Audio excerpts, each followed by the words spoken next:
all set? Okay, good morning, everybody. I am Chief Chris Wagner with the Pocono Mountain Regional Police Department. To my left is Monroe County District Attorney Michael Mancuso, and to my right is Detective Corporal Kyle Van Note.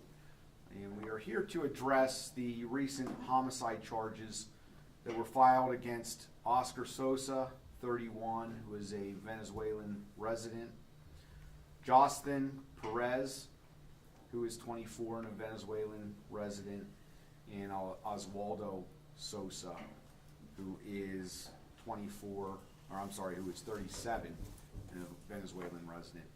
So the way this call originated, and we put this out in prior releases, was that back on January 12th of this year, we received a call from the Stroud Area Regional Police. The Stroud Area Regional Police has dispatched to St. Luke's Hospital in Bartonsville for two victims that had come in that were suffering from gunshot wounds.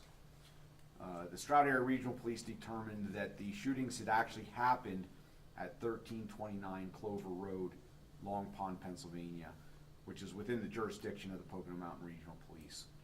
So essentially that investigation was now transferred to this agency. Patrol officers responded to that residence, and what they found was that it looked like it had been hastily abandoned, in that there were tire marks, footprints in the snow, but nobody was present around the building. The lower door was ajar, and what they found was small amounts and traces of blood on the outside of the door, which warranted an immediate entry into the residence. Upon the officers entering, they found the victim, Leonardo Zapata, 22, also a resident of Venezuela, deceased on the lower level of the home. Police also found evidence of a shooting, being spent shell casings littered throughout that area. Immediately, the detectives started working their investigation, applying for search warrants, interviewing victims, witnesses, things of that nature. It was very intensive. Obviously, we brought on board the Office of the District Attorney for their assistance, and other local, state, and federal partners also assisted as well. As the investigation continued, we received a phone call from the Federal Bureau of Investigation, and they were conducting an independent and separate criminal investigation that crossed paths with this homicide.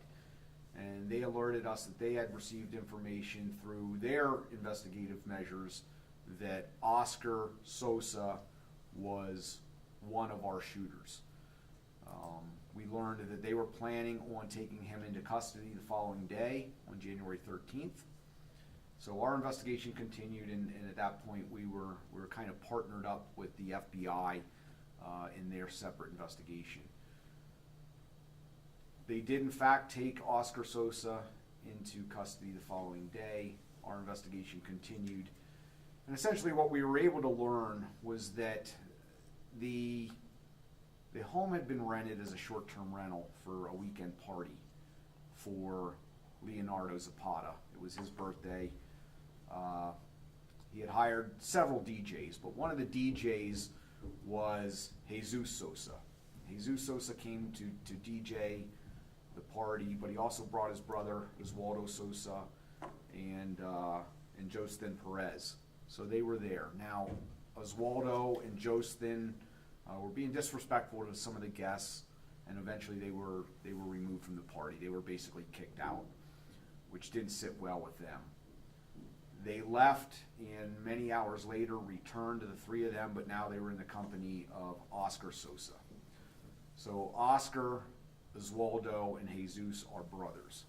So the brothers, along with Jostin Perez, arrived back at the residence, essentially bullied their way back into the party, where there was a confrontation with the deceased Leonardo Zapata.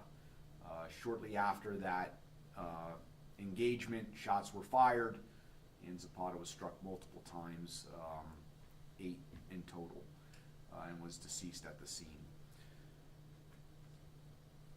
So in working with New York authorities, Federal Bureau of Investigation, we had Oscar Sosa essentially in custody already, in federal custody. Jostin Perez was also in the custody of NYPD, and Jesus Sosa is in the custody of ICE in Orange County. So we had 3 of our 4 that were already in custody. Right now, Oswaldo is a fugitive from justice, but just the way some of the bail policies that play out in New York really forced our hand to move a little quicker than we really wanted to, but we ended up lodging these criminal complaints over the weekend. And I will certainly turn it over to District Attorney Mancuso for additional comments as to how the charges developed and what steps we're taking to bring them into custody. Thanks, Chief. Good morning or afternoon. It was a real pleasure working once again with the Pocono Mountain Regional Police Department. Got the call right around a nice playoff game, and came up here, and again, it was a very close coordination, like the Chief said, with the DA's office, Pocono Mountain Regional Police. We also had help from an officer or 2 from Stroud Area Regional. County detectives were dispatched as well. We had the crime scene. We had folks at a hospital in Bartonsville, St. Luke's, and we had 2 other shooting victims, one in Anderson and one at Fountain Hill. All these areas had to be covered. And early in the case, we did get a call from the FBI, and it was very interesting information about a narcotics and firearms investigation into Oscar Sosa, and some detail about a vehicle he may have been operating. And that early lead kind of helped everything else gel into place. But we're talking about a scene that contained upwards of 30 or more people at it. So there were a lot of names, there's a lot of evidence left behind. There was even a suitcase, if I remember correctly, in the driveway. That was how hasty the exit was. And of course, the deceased Leonardo, his body was in what we call the rec room, with multiple different caliber shell casings all around. So a lot of forensic evidence has been collected. It's going to be going to the lab if it hasn't already. A lot of cell phones have been recovered. Evidence from New York has been provided by the FBI to us, including the suspected firearms used in the homicide and the attempted murders. So it's a big case. The Chief is absolutely right. We accelerated the process of the arrest because of certain bail policies in New York, where the one defendant, Jostin Perez, was facing armed robbery charges by the NYPD, and we were told he was likely to get out on bail despite the ICE detainer that was lodged on him. So with the filing of our case, our complaint, that would act as a criminal detainer and a warrant, and would prevent him from getting out on bail. But there is one defendant still in the wind, Osvaldo Sosa. So efforts are being made presently to apprehend him. If there's any questions for the Chief or I? Yes. Do you know what the FBI was investigating Oscar Sosa for? Well, like I said, it was a narcotics and firearms investigation, and he was indicted recently, right before the events of the 12th of January, and the Chief was right and was picked up the next day. And so this was, they're illegals and they're part of a gang, we established that? Yeah, there was evidence, both from the information we received from the FBI and later from some of the evidence that was being reviewed. I'll get to you in a second.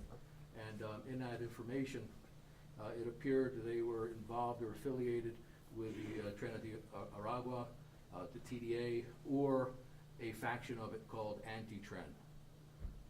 So, you had questions? Yep. Does your office or the police department have any intel on where Osvaldo might be? We do, but we're not at liberty to share that right now. Yes, in the back? When we're dealing with people committing crimes from other countries, now we're getting the FBI in different states involved. Just here in Monroe County, how's everyone working together, and are there any challenges with that? Well, there's a lot of challenges. There's language barriers. There's the sheer number of potential witnesses. There are the other persons that were arrested on the night of the incident. And those cases recently all went to preliminary hearing. So there's a lot of logistical issues, but that's why we work together and we try to share resources. Go ahead. Two questions. Are they gonna be tried here in Monroe County, considering, you know, the multiple jurisdictions and everybody involved? Well, since the homicide and those crimes, the attempted homicides, they occurred in the jurisdiction of Monroe County, those charges would be tried here. Okay. And then, you know, there was another incident at another, B&B or whatever, a few months. Short-term rental? Yes, Yep. before that. Are those connected? Are they Well, the same people? We know of at least one person that was at both. She was also charged with hindering, Vita Grimar is her name, I believe. She was apparently a witness in the earlier shooting at Pocono Farms East. Correct. Yeah. Sir, you had your hand? I was going to ask the same question. Thank you. Will the third brother, Jesus, face any charges, or is he being charged yet? Yeah, Jesus right now is being charged with possession with intent to deliver, and we'll be amending as well to add hindering the apprehension. And follow-up question, if they are not from this country, will they be charged and then, or, I guess, can they be deported without being charged, or is that not? Well, we won't be doing that for anybody charged with homicide. As I understand it, a couple of the lesser defendants entered pleas before District Judge White instead of going to a preliminary hearing to misdemeanors of the third degree. And I understand that they've probably been taken from the correctional facility and are in ICE custody now. The suspects who have been apprehended, when do you expect them to be back in Monroe County? Well, that depends. They may not be on the same track. One's facing federal prosecution, and there's certain procedures along that path, and the other's facing New York charges, which are serious. They're felony armed robbery charges. So we'll have to be ready to act at the earliest possible moment. The warrants act as a detainer. The defendant could waive extradition, and that'll accelerate the process, or we have to get a governor's warrant, and that takes a couple months. Yes, ma'am? And then those photos that were posted on your Facebook page this morning, were those, when they were all outside, was that before the shooting, or at what point in this? The best we can say right now, it was close in time to the shooting, whether right before or right after. It's a motion-activated kind of system, so it captured some of the vehicles and a lot of the people that were outside at the time. And Yes. the short-term rental, that's a growing thing that's happening here in Monroe County. Are there gonna be any plans to try to crack down and secure those more, or is there anything that can be done on that front?